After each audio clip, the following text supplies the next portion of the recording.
Really, no. One day I noticed a sold sign in my front yard when I got home. My house was being invaded by strangers bringing their garbage. And when I questioned them, they gave me documents stating that it was no longer legally mine. Allow me to explain. I'm Jack, and I had a lovely small house in a peaceful, uninteresting suburban area until 3 weeks ago. Just 3 weeks had passed since I returned from a business trip, and my house had been completely sold out. You ask, by whom? Clarissa. Have you ever heard any terrifying HOA stories? She is worse. Clarissa would be Satan's first choice if he wanted someone to run his homeowners association. Here's the worst part, though. Even the HOA was non-existent. She fabricated it. She then sold my residence. I'm still baffled by her belief that she would get away with it, but that isn't the purpose of this tale. This is the account of how I destroyed her entire fictitious empire with fire. I suppose you're welcome home. I almost applied the brakes as soon as I got into my driveway, which was the beginning of the nightmare. Right in the yard is a bright red sold sign. My mind was short-circuiting as I stared at it. Then I noticed individuals entering my home with boxes. I honestly believed I had drove into the incorrect driveway for a whole 10 seconds. However, the same absurd garden gnome that my ex-wife had purchased was present. The porch swing is the same. I had spent 6 years living in the same house. With my heart pounding, I exited my vehicle. "Pardon me," I said, my voice trembling in shock. "What on earth is happening here?" The pair turned to face me, a woman in yoga pants and a male in cargo shorts. The man's eyebrow went up. "Who are you, I wonder?" I felt my gut tighten. "This is where I reside. This is my home." Suddenly anxious, the woman held a folder of papers to her chest. "No, it's our residence. We recently purchased it." "From whom?" The man flipped through his papers and stated, "The HOA. We have everything, including the deed transfer."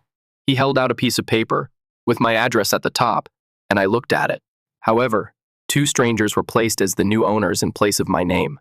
I heard her voice at that moment. "Oh, you've already returned?" Smiling like the devil in Lululemon, a woman in her 60s stood on the pavement with her arms folded, wearing a pastel sweater knotted around her shoulders and sporting a stiff blonde hairdo. Clarissa. Busybody in the neighborhood. Self-proclaimed king of our quiet little street. The president of a non-existent HOA, too.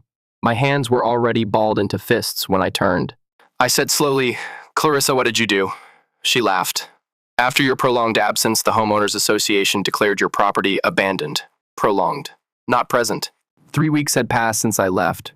Her phony worry was evident as she went on. You can't just leave a house empty like that. We have regulations." I was waiting for the joke as I looked at her. Then it dawned on me. She meant it. "So we exercised our right to reclaim and sell it to a responsible new owner," she remarked, with all the smugness in the world. My eyes turned crimson. She went on to say, "The grass got long," as though that clarified everything. "Your mailbox was bursting at the seams.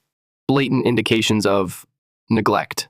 Are you completely insane?" I blew up. "I had tall grass, so you sold my house?" Clarissa smiled constrictedly. "Nothing personal is involved. Upholding neighborhood norms is the goal." The new homeowners caught my attention. "You people really believed this to be real?" The man looked at his wife and hesitated. "According to HOA regulations, we were informed that it was a foreclosure. Everything was legally checked out." "Oh, it didn't, I promise you." And then I heard sirens, as if the cosmos truly wanted to try my patience. The police had been summoned by Clarissa. "Fake concerned," she added in a sing-song voice. "There's a trespasser on private property." I became enraged. Stepping forward, one of the officers put a hand on his belt. "I need you to relax, sir." "Relax? Calm down.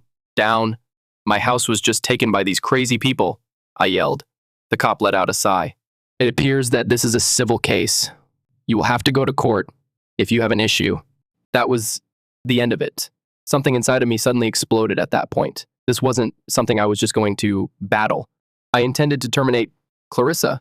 I took out my phone and placed a single call. "Mike," I murmured in a strained voice, "you must bury someone in legal hell for me." A pause occurred, then a dark, slow laugh. "Oh," Mike continued, "did someone finally annoy you enough to give me a call?"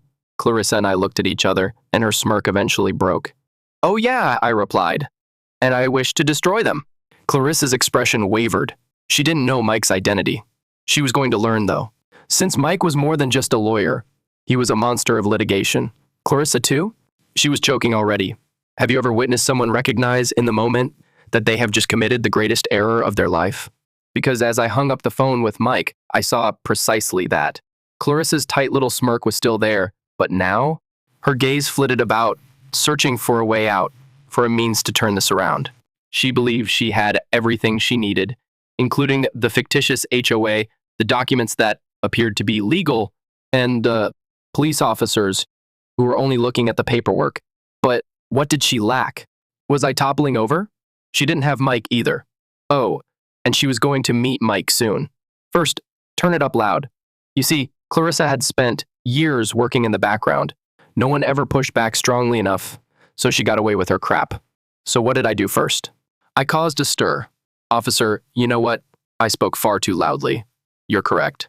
This issue is civic in nature. They blinked, the new homeowners. Oh yes? I turned to face my real house and stated, so, I don't have to move a single inch till this is resolved, isn't that right? The officer let out a sigh. In theory, they are now in possession if the documents are authentic. However, if you file a lawsuit, oh, I will definitely file a lawsuit. Like an old grandpa who just challenged some punk teenagers to walk on his property, I set up shop on my front porch. I wasn't finished, but Clarissa's lips parted as if she wanted to protest. I went on to say, you ought to know something about Mike. Who is Mike? The man with the cargo shorts inquired. I said, oh, just my lawyer, Mike goddamn Wexler, you know. The color faded from Clarissa's face. That's when I realized. She recognized Mike. Bring up the big guns and step 2 Mike worked quickly. Bless his spiteful, soulless heart. 24 hours later, he had all legal proceedings related to the house sale have been frozen, filed a request for an injunction to prevent the ownership transfer, brought Clarissa's entire fictitious HOA to court. This is where the humor started. Because it worked out, Clarissa's HOA lacked a valid registration. This implied that everything it did, including selling my house, was wholly fake. Did it also imply that all those who have contributed to HOA dues throughout the years? Yes, it was stolen money. Step 3, see it disintegrate Mike cherished cases such as these. He went to the burnt earth. In just 1 week, we had an extensive financial examination of Clarissa's accounts. You guessed it, she had been stealing thousands of dollars from homes for years. Every fictitious HOA fine she has ever imposed is being contested in court. A civil case that would cause her to perspire through her pastel sweater. What's the best part? Who were the new homeowners? The people who purchased my home, they were enraged because they were now legally responsible for taking part in a fraudulent transaction. They lost more than just the house. In addition, they were going to lose a lot of money. Step 4, the execution in public Clarissa was done as soon as the news came out. It turns out that when people discover they have been paying fictitious HOA dues to a woman who keeps the money for herself, they don't like it. Immediately, the neighborhood turned against her. And me? I simply relaxed and took in the performance. Clarissa did everything she could to make me seem like the bad guy, including playing the victim and pointing the finger at clerical errors. Didn't matter. Because she was bankrupt and facing severe legal issues by the time Mike ended their relationship. What about my house? Legally returned to me. Step 5, the last hit Clarissa vanished after a month. She was completely humiliated, evicted from her own home, and drowning in lawsuits. What's the best part? The community decided to permanently outlaw HOAs, which ultimately meant Clarissa ruined her own life. My house was returned to me. She received nothing. What about Mike? He received an extremely costly whiskey bottle, because he deserved it, damn it. Allow me to introduce you to Mike Wexler. He is more than just a case winner. He destroys people. When I say obliterate, I mean that your own mother won't answer your phone by the time he's finished with you. Clarissa? Oh, she didn't know what was going to happen to her. First, break the foundation. Mike got a temporary restraining order placed on the house sale the very following day, which prevented the new owners from moving in, making any improvements, or even breathing close to the property without a court order. The guy in the cargo shorts? Fearing. His spouse? I'm about to cry. Because, oops, it appears that they were duped into purchasing stolen property. Clarissa, too? Yes. She was attempting to fabricate the story as if it were vital to her survival. She explained to the neighbors that everything had been misunderstood. She gave the new homeowners the reassurance that this was only a formality. In front of a mirror, she most likely muttered to herself, "It's going to be resolved soon." Mike, in the meantime, he was excavating. Things started to become intriguing at that point. Step 2, pay attention to the money. You see, my house wasn't merely taken by Clarissa. She followed a pattern. She issued fictitious fines to homes while keeping the money for herself. Unidentified maintenance fees that were never used for maintenance unexpectedly. A whole slush fund named Community Improvements only helped Clarissa's bank account. What's the best part? Clarissa wasn't merely trying to con me. She was taking advantage of everyone in the area. Oh, and from a legal standpoint, she was on the verge of committing felony fraud. Step 3, turn the script around. Mike was no longer only disputing about my house when he arrived at court. He has a class action lawsuit in the works because Clarissa's theft of thousands of dollars from other homeowners was discovered. In an instant, the whole neighborhood turned against her. At that point, the floods began to flow. Individuals began sharing their stories. The retired couple that lived next door, compelled to pay $500 in landscaping fees each month. The lone mother, a $2,000 fine was imposed for having the wrong mailbox. The one who had spent the most time here, he had been fined by Clarissa for hanging Christmas lights. Clarissa was open season, and for the first time, she was powerless. Step 4, the collapse of the House of Cards. By the second week, Mike had enough proof to dissect Clarissa in detail. The HOA? False. The sale of the house? Not allowed. What about the bank accounts? Oh, that's when the humor started. You see, Clarissa had been transferring funds believing she was being shrewd. Mike located each and every transaction. As it happens, she wasn't merely transferring funds from the HOA to her own accounts. She was using phony organizations to launder it, including phony maintenance services, phony landscaping firms, and even a phony neighborhood security squad that ironically shared the same bank account as her personal funds. It's no longer just a civil case. That includes tax evasion, wire fraud, and fraud. And who is a sucker for tax fraud cases? The federal government. The knock at the door in step 5. The inevitable occurred 3 weeks after Mike began his excavation. Someone paid Clarissa a visit. Not me. The new homeowners don't, not even from Mike. The IRS. And tell me, when will the IRS arrive? They are not merely there to converse. As they knocked on her house with official documents in hand, neighbors watched. Clarissa made an effort to appear tough. She chuckled, waved them away, and most likely believed she could get away with it by using sweet words. Her accounts were then frozen. And like that, she was finished. Step 6. The disintegration. I promise you that I have never witnessed a person fall apart so quickly. She tried denial first. This is absurd. All they're doing is auditing me. Next is deflection. Jack is to blame for this. To destroy me, he is fabricating lies. Desperation followed. She actually tried to persuade people to sign a petition to save the HOA by going door to door. You know how many signatures she received? Nothing. Because then, not only was Clarissa disliked, she was shunned.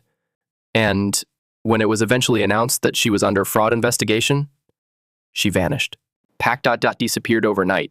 What about her home? Captured. Because as it happens, what happens if you steal money and use it to pay your mortgage? Yes. The bank seeks to regain possession of its house. The last bit of the coffin after 2 months, I returned home. Clarissa? When I last heard from her, she was attempting to evade many lawsuits while residing in Ohio with her sister. What about Mike? I gave Mike an extremely costly bottle of whiskey because he really did deserve it.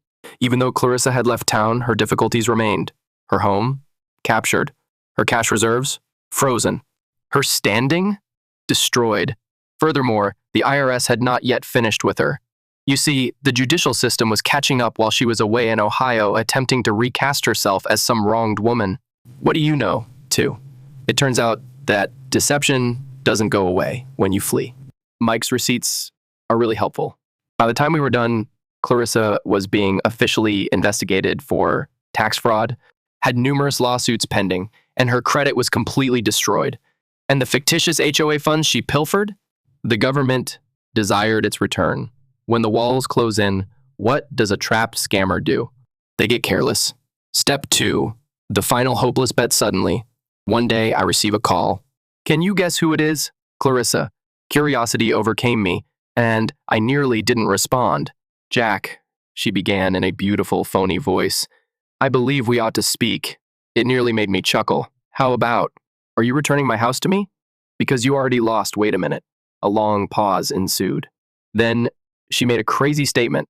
You don't need to continue doing this. Your point has been made. I believe it's time to move on. Give it up? Go away with it? She tried to play the victim after stealing my house, defrauding innocent people of thousands of dollars, and running a phony HOA scam. Clarissa had hallucinations. I simply laughed as a result. I answered, You're hilarious, but no. You have no say in when this is over. I hung up after that. That's when I realized Clarissa felt frightened. Step 3. The last punch you see. She was frantic to halt the bleeding now. Her final hope was to quietly resolve the civil suits and perhaps persuade a court to grant her leniency. But what's the issue? Easy is not Mike's style. The irate homeowners didn't either. Justice was what they want. And justice appeared to be a huge settlement that consumed all of her remaining funds. Her options were go to court to fight it and lose even more money, make peace and leave broke. She made a compromise. And that, my pals, was a checkmate. Epilogue. The repercussions life was good a few months later. The phony HOA was permanently demolished, Clarissa was officially devastated, and I was back at home, enjoying life to the fullest. Being the complete legend that he is, Mike declined to accept any additional money from me on top of his regular legal expenses. He just offered to buy me a drink sometime instead. So I did, and I asked him, have you ever seen someone crash and burn that hard before? As we sipped whiskey in the bar, Mike grinned. Oh, I see. However, that was unique. And he was correct. Damn it. Clarissa did more than simply lose. In an attempt to be the smartest person in the room, she destroyed herself. And now? She was merely another warning story. And me? I was at last at ease.